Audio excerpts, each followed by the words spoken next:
Hello and welcome back to All Elite Spotlight. I am TNT, and tonight we're doing a quick review of the final collision before AEW Revolution. So this was a good night of wrestling, not a lot of surprises. Got to see some good lucha action for sure.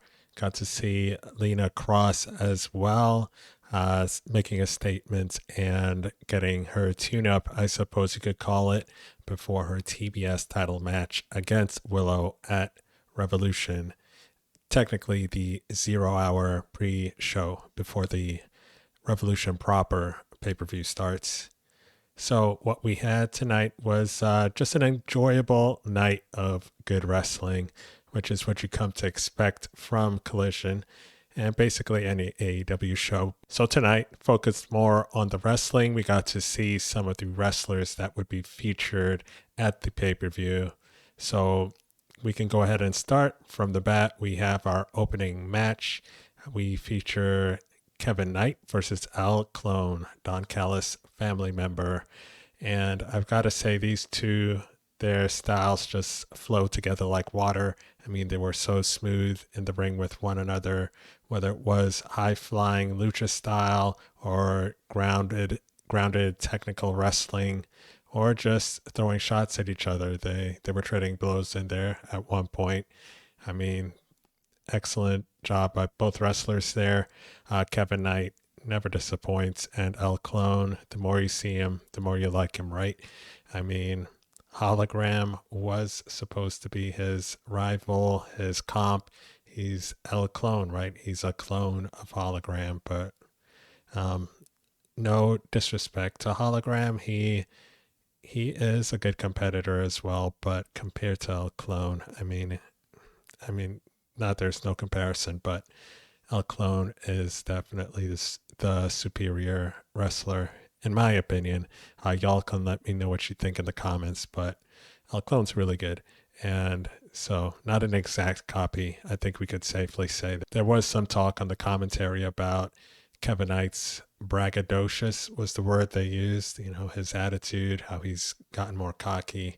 And that does go into my theory that I've been saying on my other videos about just how maybe what Swerve Strickland said to Kevin Knight may be seeping into his mind, in addition to just his natural bravado and his character. He's sure of himself. I don't call him cocky. I'm just saying he's confident, he's good and he knows it. But yeah, I think the way the commentators keep talking about his attitude, the Swerve Strickland thing, who knows, maybe he falls along the line of Swerve. I don't want to say he becomes an acolyte of his per se, but can still be his own man, but may end up breaking away from Jet Speed and not being the typical good guy face type character anymore. But we will see. He's got a match coming up at Revolution as well.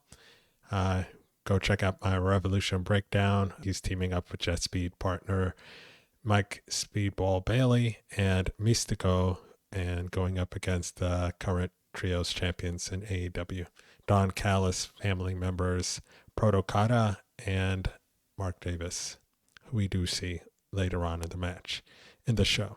So this match ended flying missile lariat, UFO splash, three count, straightforward business, and Kevin Knight was your winner, moving on to his match at Revolution.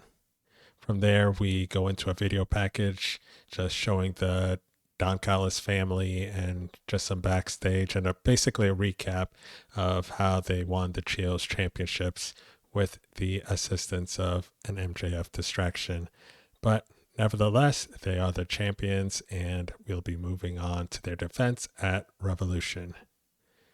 From there, another backstage promo. We've got the Babes of Wrath, and they mentioned they've had a 94-day reign. That's the entire existence of the women's tag team titles. Harley is not feeling or looking confident, and she says as much, but Willow pumps her back up. And then we have the possible quote of the night from Harley Cameron. They're going to make Mega Cross eat glitter and poop cotton candy. Can't say I've ever heard that one, but there you have it. From there, we have another singles match. We've got Commander going against Mark Davis, 1/3 of the Trios champions, aka Dunkzilla. Huge fan of Mark Davis. So happy he's getting more and more time in the singles competition arena, as well as being a Trios champion. Very good for him, because I think he definitely has earned that position. As one might expect, Mark Davis would be the heavy favorite in this match going into Revolution to defend his titles. Commander does what Commander does, an impressive star in the ring. He never disappoints. He always puts on a fight. Now, he was fighting, obviously, with the size differential and all of that. He was fighting from the bottom up. They did note that Mark Davis was undefeated on Collision this year, 2-0, and guess what? It's 3-0 now. He won with a Dunkzilla pile driver, 3 count. Solid match. Commander definitely put up a great fight. At one point, hit what Shivani called, what was it? An area code kick, which I guess is just code for a 619, because that's what it was. Area code kick. Love it. But very good match. Commander did his thing. He was dominated most of the match, but he still got his stuff in and looked impressive doing it. All in all, strong showing from Mark Davis. Good matchup. And I would say I thoroughly enjoyed it. And who you'd expect to win won. From there, we go to a backstage promo of the Dogs. They're calling out Roderick Strong because, hey, they thought he was going to side with them.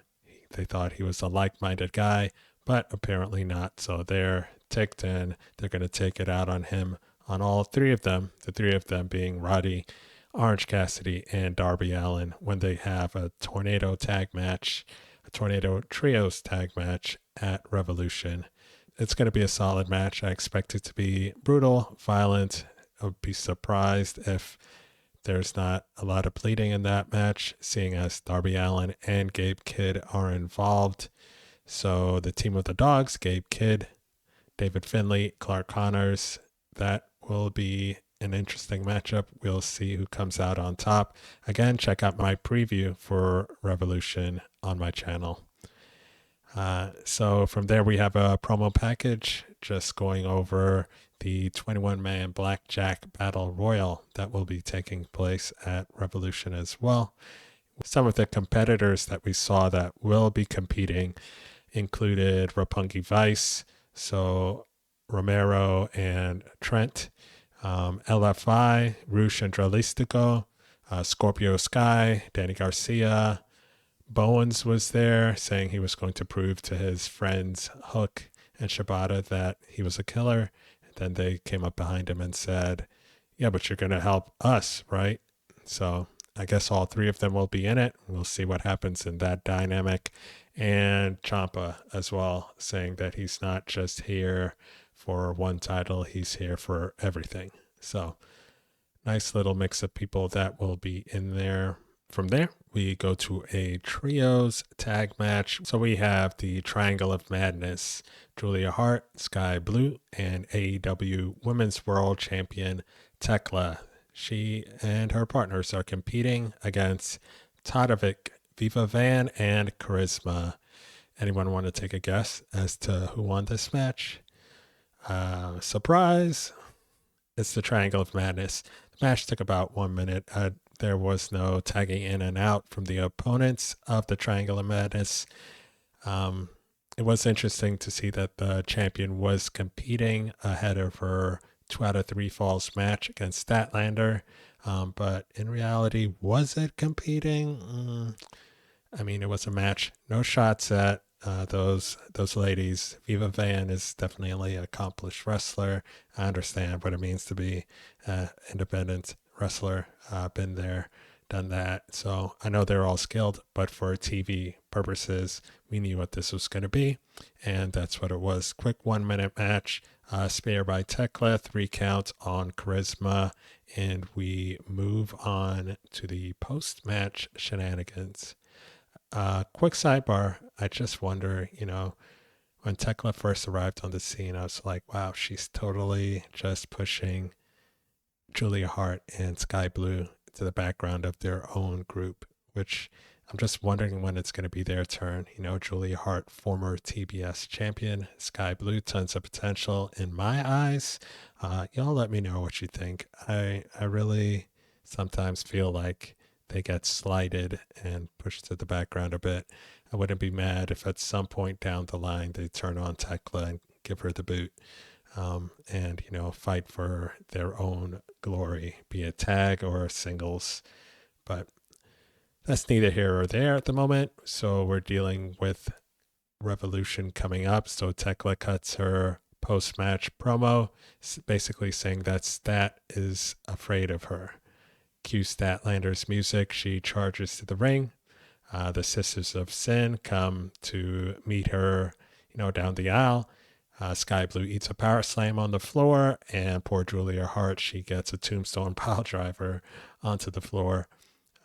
Stat goes into the ring, ends up taking the belt off her waist, tossing it to Thekla, turning her back, and proceeds to be whipped a few times, and then whipped viciously a few times more while laying on the floor. But she does get back up and ask for more. Unfortunately, Thekla, being Thekla, the toxic spider, tosses the belt down and just proceeds to pummel her in the back of the head with forearms, fists, all that, and then takes her title with her out of the ring, along with Julia Hart and Skye Blue. But before she can make it backstage, Statlander grabs the mic and gets back up and says that Thekla doesn't have to be afraid of her, but she does need to be afraid of what she needs to do to keep Stat down. So I thought that was a pretty cool moment. It's about time Stat, stood up for herself since losing the title, and we finally got to see her look strong and in preparation for this match. So what do we think will happen? I did put out a short video just going over how AEW could go the route of actually having a 2 out of 3 falls match that does not require the third fall, and someone gets a clean sweep and wins 2-zip. Yeah, I know that's not quite what wrestling is about when you have the 2 out of 3 falls, but it would be a shock and it would be surprising, and I think it would be pretty cool. The question is, if it were to happen, would it be Statlander doing that or Thekla? And I guess we'll find out in short order. Let me know what y'all think. All right. So from there, we have a backstage promo. Marina Shafir, she's talking about some advice that Toni Storm gave her way back when, telling her to stay in her own lane. Basically saying, thanks for the advice. I did. And now look where I am. And she's, doing things that no one else can do. And it was Shafir's longest promo that I've seen, and she did a good job performing and laying it all out there. So while I was kind of overlooking this match, maybe I wasn't being exactly fair. Shafir has been putting in good work. Can she beat Toni Storm right now? It's not impossible, but I'm still going with Toni Storm for that one. From there, we had a very fun match. I enjoyed this one a lot. It was another trios match.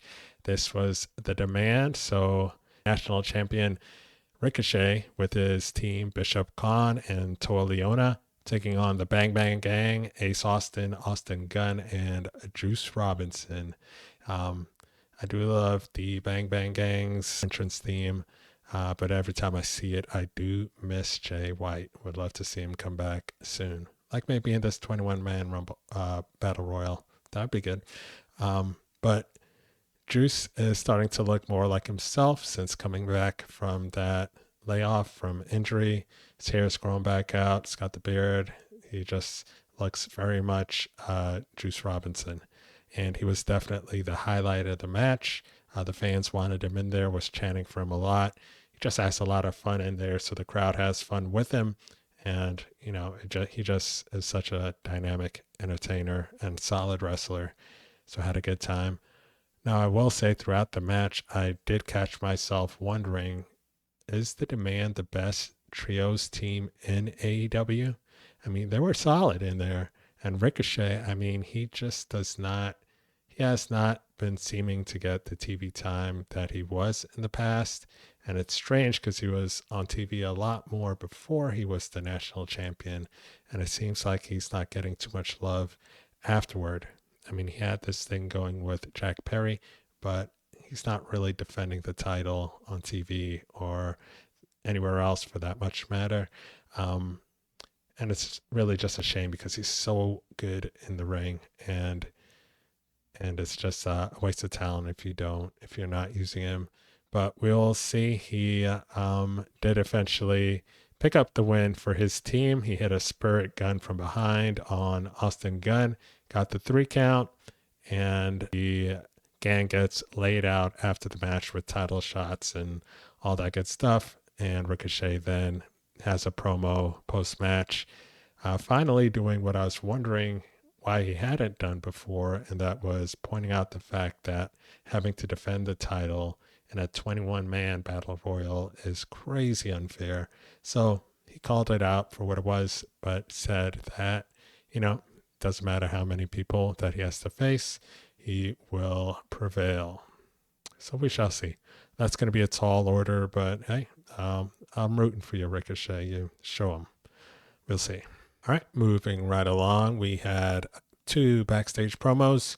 One was Jack Perry, who I mentioned earlier, along the lines with Ricochet, saying that the Revolution will be taking place in the arena where he first saw wrestling, I guess, and has links to his childhood. That's where he decided he wanted to be a wrestler when he watched it. So he's going to be basically dedicating this match to his family, that child that he was, the little boy. So it might be his night. He might be getting a title reign here, or there might be a switch up. They're kind of playing it like it could be, but if he's to win it and if Ricochet's to lose it, I'd rather Ricochet win here during the Battle Royal, and then, they go one-on-one somewhere down the line and they settle it that way. But we'll see. Either way, I know the Battle Royal is going to be a lot of fun and it'll be great.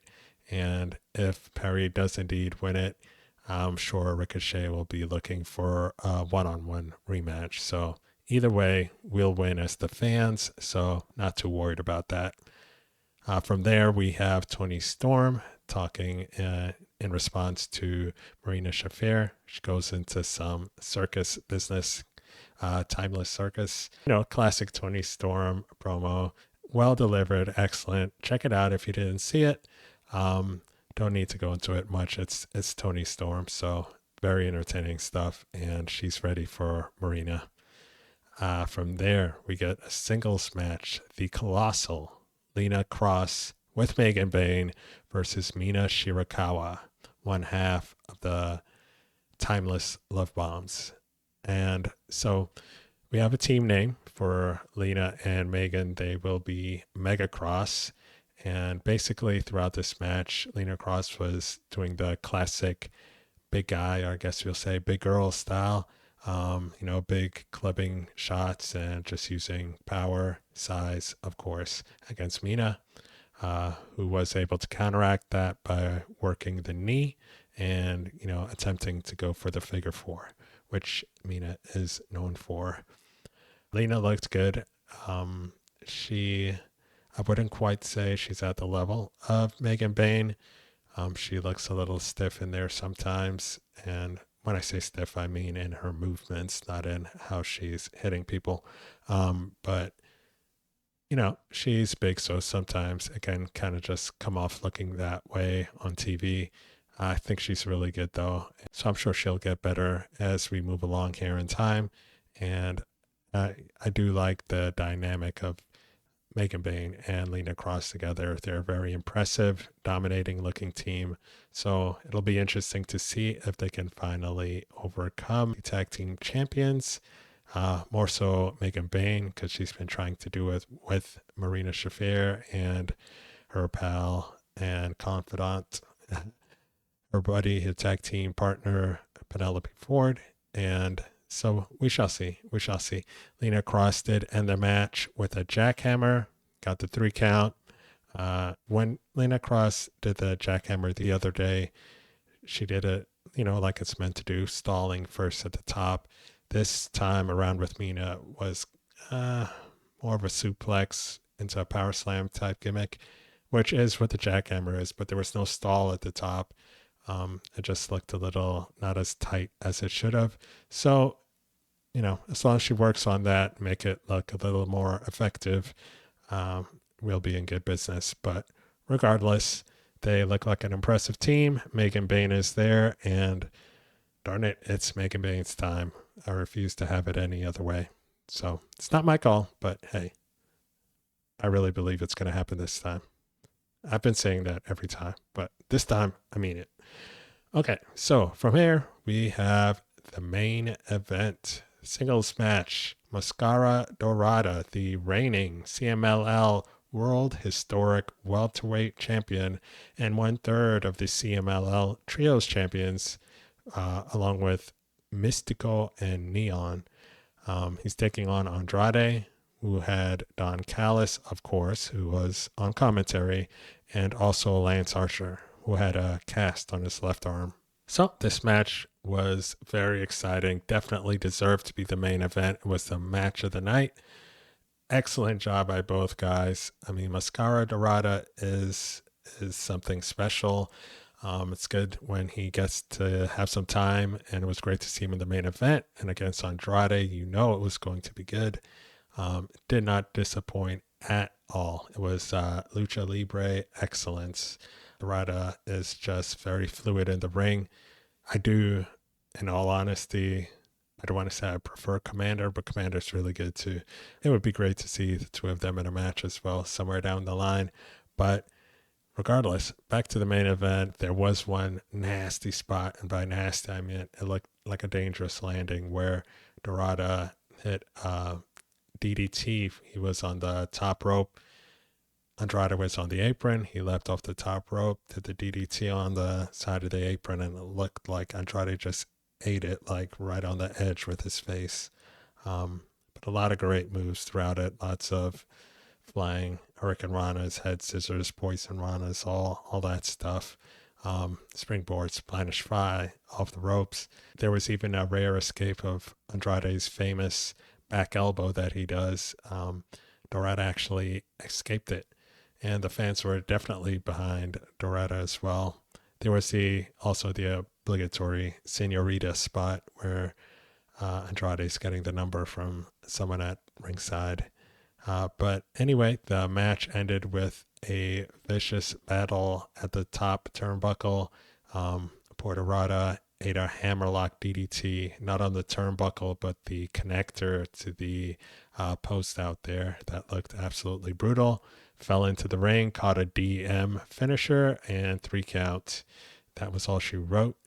To lead us into Revolution, we had Bandito come out, but he was promptly attacked by Roppongi Vice. But thankfully, Brody King then came out and made the save. Unfortunately for him, though, Swerve came out and blindsided him, but he was able to regain his composure, and he fought with Swerve back to the backstage area, and Bandito took that opportunity to try to get into the ring. However, Roppongi Vice is still there. They distract him, kind of hold him down, start working him over, but he gets the upper hand and stands victorious over them, while Andrade is on the other side of the rail with his, as Giovanni puts it, his Senorita. And we get that ready and set to go for Revolution. And I know that can be a match of the night type, stealing the show type match. We will see, though. I mean, they're going to be awesome. Bandito is an excellent wrestler, and man, this match with Dorada and Andrade was definitely, I don't want to call it a teaser because it was definitely delivered as a main event. So I can only imagine what Bandito and Andrade are going to do at Revolution. Yeah, but that was it for the final Collision, the final show before AEW Revolution. It's going to be an amazing show. Let me know what you all are looking most forward to. Let me know what you thought of this past Collision. Like, do you agree that the main event was the match of the night? What do you think of Lena Cross? What are their chances, Mega Cross's chances, that is, to dethrone the Babes of Wrath? Yeah, just let me know. Do you think there's any surprises in that 21-man Blackjack Battle Royal? I sure hope so. I would imagine so. Maybe some returning people. I'm really looking for maybe Shelton Benjamin, maybe Bobby Lashley, heck, maybe Jay White. I'll take anybody. But yeah, great show, great wrestling as always. Thank you all for watching my show. Hope you enjoyed it as well. For all of you who subscribed already, thank you. If you haven't, please do. Please remember to like, share, comment, all that good stuff. And I hope you all have a great night. Enjoy AEW Revolution and take care of yourselves. I'll talk to you soon.